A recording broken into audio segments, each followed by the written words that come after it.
Pernah tak anda terfikir, macam mana satu konflik yang berlaku beribu-ribu kilometer jauhnya boleh bagi kesan terus pada poket kita kat Malaysia ni?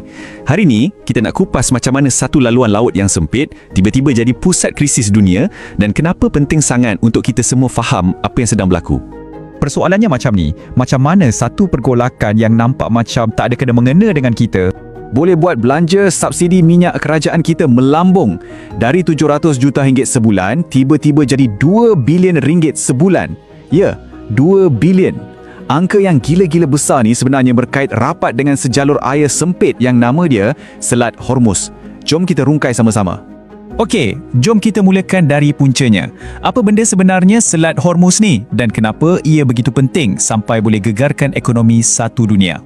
Kuncinya ada pada nombor ni, 20%. Maksudnya, 1/5 daripada semua bekalan tenaga dunia, minyak dan gas, kena lalu kat sini setiap hari. Cuba bayangkan, 1 daripada setiap 5 kapal tangki minyak kat dunia ni wajib lalu kat laluan yang satu ni. Penting gila kan? Kalau kita tengok peta, selat ni duduknya di antara Iran dan Oman. Senang cerita, ia ni macam lebuh raya plus untuk kapal-kapal tangki minyak dunia. Tanpa lebuh raya ni, negara-negara pengeluar minyak terbesar dunia akan terputus hubungan dengan pasaran utama mereka. Memang lumpuh lah. Jadi, macam mana cerita panas ni bermula?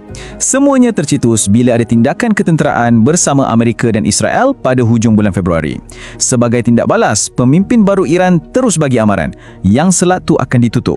Dan hanya dengan ugutan tu sahaja, ya, ugutan J tau, belum buat apa-apa lagi, seluruh pasaran tenaga dunia dah mula panik. Sekarang, jom kita tengok macam mana ugutan ni terus mencetuskan kesan domino ke seluruh dunia. Dan benda ni berlaku sepantas kilat. Logiknya simple je. Bila ada ugutan nak tutup selat, pasaran terus fikir, alamak, 20 juta tong minyak sehari akan hilang dari pasaran.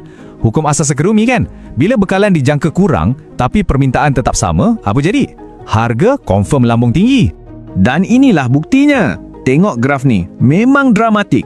Dalam masa 2 minggu je, harga minyak mentah Brent melompat dari sekitar $60 setong terus cecah $116. Lepas tu, baru dia turun sikit sekitar $100. Kenaikan hampir 2 kali ganda dalam sekelip mata. Dan yang menakutkan, ini mungkin baru permulaan. Menurut pakar ekonomi Profesor Dato' Dr. Shazali Abu Mansor, kalau ugutan tu jadi kenyataan dan selat tu betul-betul ditutup, bersedialah, harga minyak boleh tembus sampai 150 atau mungkin $200 setong. Ini senario yang sangat membimbangkan. Kena ingat, benda ni bukan pasal harga minyak je. Kesannya merebak ke semua benda. Kos nak hantar barang, kos insurans kapal, semua akan naik mendadak.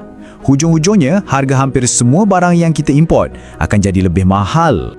Baiklah, kita dah pusing satu dunia. Sekarang, jom kita balik ke Malaysia. Apa kesan paling direct yang kita tengah rasa sekarang ni? Ingat tak nombor yang mengejutkan ke awal tadi? Inilah dia, 2 bilion ringgit. Itulah anggaran duit yang kerajaan kena top up untuk subsidi minyak kita setiap bulan. Dulu dalam 700 juta je, sekarang 2 bilion. Duit ni, duit kita semua. Duit pembayar cukai yang digunakan untuk tampung kenaikan harga minyak dunia. Mesti ada yang tertanya-tanya, kenapa harga minyak kat pam kita tak naik mendadak macam harga dunia kan? Jawapannya, macam yang Menteri Kewangan 2 Datuk Seri Amir Hamzah Azizan terangkan, sebab kerajaan yang sedang tolong bayarkan perbezaan harga tu. Subsidi inilah yang jadi buffer atau pelindung untuk kita semua. Tapi pelindung ni pun ada hadnya. Kesan sebenar dah mula terasa dalam sektor industri. Contoh paling jelas, Petronas Lubricants dah pun umumkan kenaikan harga untuk semua produk pelincir mereka. Sebabnya, kos bahan mentah dan kos pengantaran dah naik. Ini bukti nyata yang lambat laun kos ni akan sampai juga kepada kita, para pengguna. Okey, kejutan harga ni satu hal, tapi pakar-pakar ekonomi sebenarnya lebih risau tentang satu lagi ancaman jangka panjang yang jauh lebih serius, satu fenomena ekonomi yang memang ditakuti. Jadi, apa risiko paling besar kalau krisis ni berpanjangan? Jawapannya, bukan sekadar inflasi atau harga barang naik. Ia dipanggil stagflasi. Dengan nama pun dah seram kan? Senang cerita, stagflasi ni macam ni. Bayangkan harga semua barang naik melambung tinggi, tapi pada masa yang sama, ekonomi tak berkembang dan kadar pengangguran pula meningkat. Ia adalah gabungan masalah ekonomi yang paling teruk. Dan jangan fikir ini tak pernah jadi, sejarah dah buktikan. Pada tahun 1973, bila negara-negara Arab sekat jualan minyak, ia mencetuskan krisis stagflasi yang teruk di Amerika Syarikat. Ancaman di Selat Hormuz hari ini berisiko tinggi untuk mengulangi episod hitam dalam sejarah ekonomi dunia ni. Jadi, faktor penentunya ialah tempoh masa.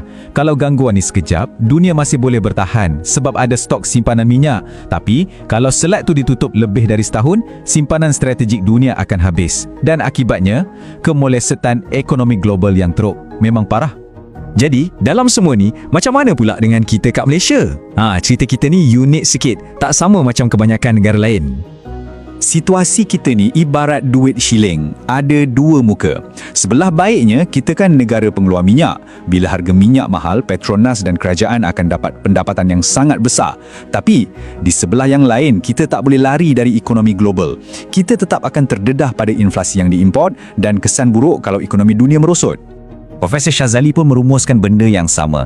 Status kita sebagai pengeluar minyak ni bagi kita sedikit perlindungan, tapi kita tak kebal. Rantaian ekonomi global akan pastikan kesan inflasi dan kemelesetan tu sampai juga ke negara kita akhirnya. Jadi kita ditinggalkan dengan satu persoalan besar untuk difikirkan. Malaysia sekarang ni berada di persimpangan antara peluang meraih keuntungan besar dari harga minyak yang tinggi dan risiko terheret ke dalam krisis ekonomi global. Antara kelebihan dan risiko, ke mana hala tuju kita? Jawapan kepada soalan inilah yang akan menentukan nasib ekonomi kita semua di masa hadapan.